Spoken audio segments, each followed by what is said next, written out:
Se vocês virem a agenda, eu tenho meia hora. Mas se há algo em que eu sou mesmo bom é ler salas. E eu não acho que ninguém tem aqui cara para ouvir meia hora. Portanto, deem-me 15 minutos da vossa paciência, porque eu vou passar, tenho 3 ou 4 slides, vou passar a uma velocidade sem deixar de dizer as mensagens fundamentais que eu quero passar para vocês. A primeira coisa que eu vos queria dizer é que, para além de dar os parabéns ao Ricardo por mais uma... É verdade que eu já tive em 3 conferências nas últimas 3 semanas tuas e todas 5 estrelas, muitos parabéns por isso, mas aqui essencialmente parabéns pelo título, porque é facílimo convidar oradores portugueses para falar de barreiras. Adoramos falar de barreiras, de problemas, de riscos, isso é a nossa praia. E, portanto, eu obviamente aceitei soluções que já não estavas aqui agora a falar contigo. Mas, portanto, eu vou dar o meu contributo para isto. Eu comecei a trabalhar há 40 anos. Numa coisa que os mais crescidinhos que aqui estarão na sala se recordarão, que se chamava o Banco Português do Atlântico, que depois foi comprado pelo BCP Millennium. E eu lembro-me que um dos meus primeiros projetos foi exatamente internacionalizar o BPA. E a pergunta na altura é: e o que é que nós temos de diferente? Será que devemos esconder que somos portugueses? E isto foi uma discussão que ainda hoje me lembro, tem 40 anos. Há 20 anos atrás fiz parte do movimento, que vocês se recordarão, muitos de vocês, os mais crescidinhos, mais uma vez, que se chamava Compromisso Portugal, que era algo liderado por alguns gestores na altura que estavam na crista da onda, e onde o grande desafio era exatamente a marca Portugal. O que é que nós temos para fazer sobre esta marca Portugal? Nós continuamos, passados estes anos todos, a falar do mesmo desafio. Eu não sou, de maneira nenhuma, tão negativo como eu ouvi aqui, eu não tive cá a manhã toda, mas ouvi algumas intervenções que me pareceram atirar Portugal para as calendas gregas, que eu não estou de acordo com isso. E deixem-me dizer 2 ou 3 coisas, porque nestas coisas é importante dar algum contexto. É verdade que nestes 40 anos que eu levo de vida profissional, isto é aquilo que nós assistimos, aquilo que eu chamo o ciclo da inércia, não é? O diagnóstico, muita promessa e depois muita frustração que sabe. Mas apesar disto tudo, e contra tudo aquilo que vocês veem ali, talento, estabilidade, reconhecimento internacional, geração mais qualificada, empresas mais abertas, segurança interna, esperança de vida, patentes, exportações... Há 20 anos atrás era muito difícil alguém sonhar que nós estaríamos aí. Isto tudo tem os seus indicadores por trás que provam que de facto alguma coisa foi feita e, portanto, olhar para o copo meio cheio ou meio vazio tem muito a ver com a maneira como que nos queremos posicionar em muitas destas coisas. A marca portuguesa hoje soma, não subtrai. E foi um prazer enorme, a semana passada, numa das conferências do marketing, eu ver 2 empresas no palco, que me recordo era a Delta e a Continente, dizerem: nós, quando vamos hoje vender projetos e internacionalizar, nós temos orgulho na marca Portugal porque ela nos ajuda a vender. Se há 20 ou 40 anos atrás me dissesse isto, eu não acreditava que isso era possível. Nós escondíamos que éramos portugueses. E, portanto, alguma coisa foi feita para que nós estejamos hoje onde estamos. Que há muitas coisas a fazer, oh meu Deus, como há coisas a fazer. Agora, o que é importante é que eu acredito que nós partimos do bom, não partimos do mau. Partimos do bom e temos desafios para transformar este bom em algo extraordinário de que nos orgulhamos todos cada vez mais. E é desse salto que eu vos queria falar. Nós temos... Hoje de manhã acho que vocês só ouviram falar de reformas, não é? A reforma do Estado, a reforma da educação, a reforma da justiça, a reforma da saúde, tudo isso são os desafios que nós temos pela frente. Nós sabemos o que é que tem que ser feito. A questão passa a ser: porque é que não os executamos? Porque é que não se executam reformas? E se vocês agarrarem na palavra reforma e o que o conceito da reforma tem, uma reforma, para ser implementada, necessita de lideranças que as conduzam, de uma narrativa que nos una, de processos que as sustentem e uma cultura que os tornem possíveis.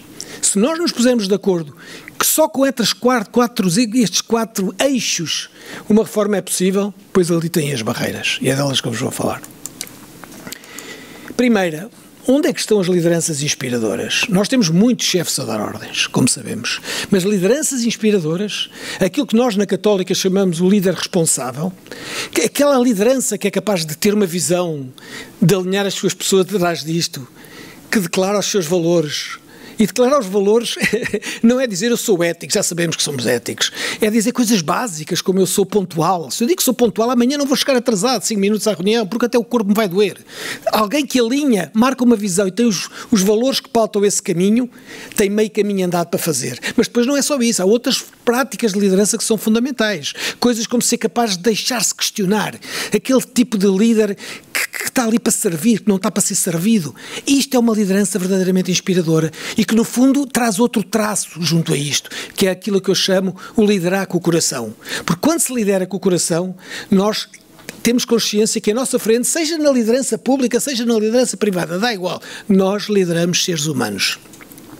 Não lideramos contabilistas ou enfermeiros.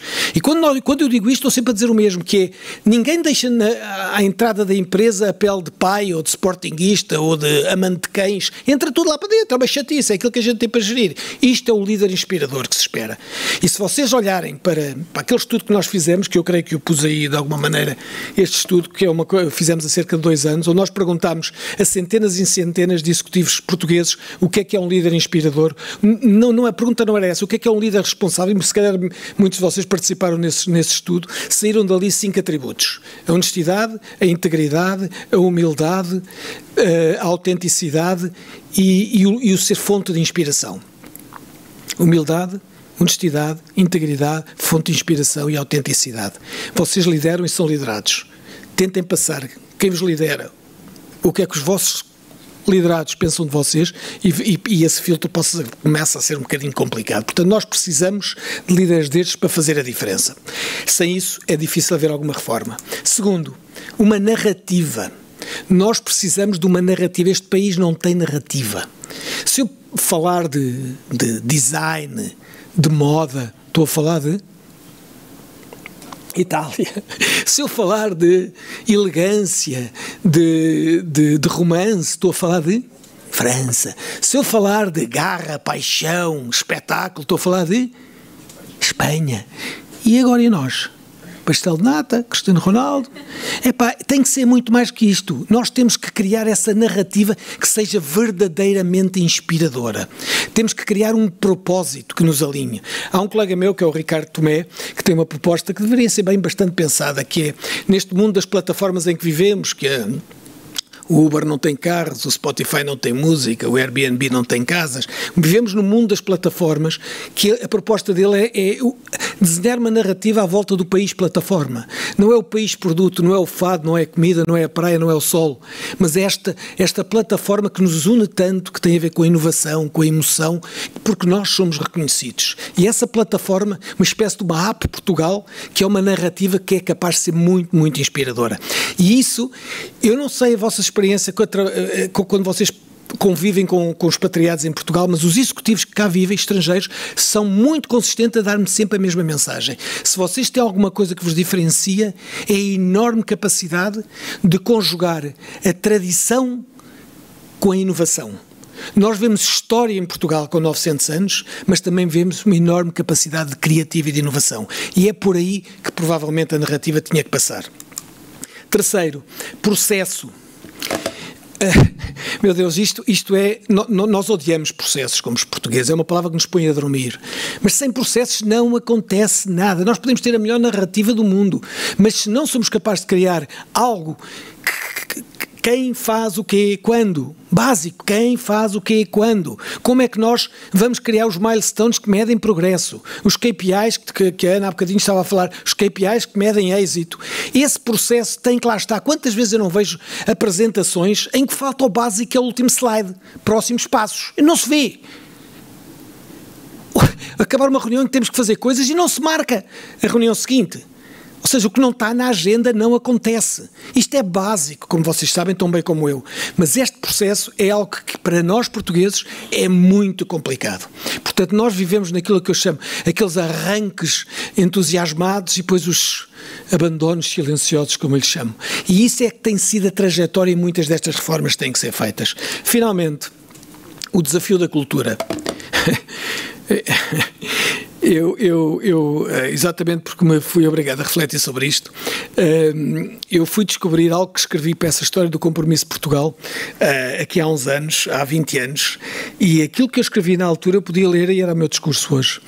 E é muito engraçado porque aquilo que me obrigou a refletir foi coisas como esta. Nós somos um país com 900 anos, com as mesmas fronteiras, temos todos a mesma religião, falamos todos o mesmo idioma. Conflitos étnicos praticamente não existem. Ou seja, está tudo bem. Isto é a autoestrada para o resto de tudo funcionar. Mas como está tudo bem, nós transformamos num povo complacente. Dedicamos aos 2 desportos nacionais, a intrigalhada e a inveja. Porque está tudo bem. E esse está tudo bem leva-nos a uma complacência tremenda. Que se nós tivermos que trabalhar nos nossos aspectos culturais, entender o combate à complacência é parte que tem que ser agarrada depois por um processo que é o mais complicado. E vocês agarrem depois, e seguramente muitos de vocês conhecem, este modelo de Hofstede, que é uma maneira de medir as dimensões e as culturas, são 6 dimensões para medir culturas dos países, e há duas dessas dimensões que são dramáticas para processos de reformas. Uma é aquela dimensão que versa o individual versus o coletivo. Nós somos um povo profundamente coletivista, e como coletivista significa que necessitamos muito de consensos para avançar. E há momentos em que a gente não pode esperar mais pelo consenso. Quando falamos das reformas que nos exigem, o coletivismo mata-nos. E a outra dimensão que vai em contravapor da necessidade de uma reforma tem a ver aquilo que o Hofstede chamava power distance, que é a distância a que nos vemos de quem está acima. O pai, o padre, o chefe, o primeiro-ministro, quem vocês quiserem. Nós temos um enorme score em termos de power distance. O que é que isto significa? Que não dizemos o que pensamos. Medimos todas as palavras, contrariamente, por exemplo, aos austríacos, que está na escala oposta. Os austríacos dizem o que querem, quando querem, quem querem. Nós, portugueses, temos essa enorme limitação de ser transparentes na maneira como comunicamos, porque temos receio dessa atitude. E, portanto, esta cultura é, na minha opinião, uma das 4 barreiras que temos para vencer. Portanto, eu creio que o potencial é inegável. Se nós soubéssemos gerir isso, eu não tenho dúvidas nenhumas que temos condições para atingir esse potencial. E tentei poupar-te o tempo que tu precisavas. Muito obrigado.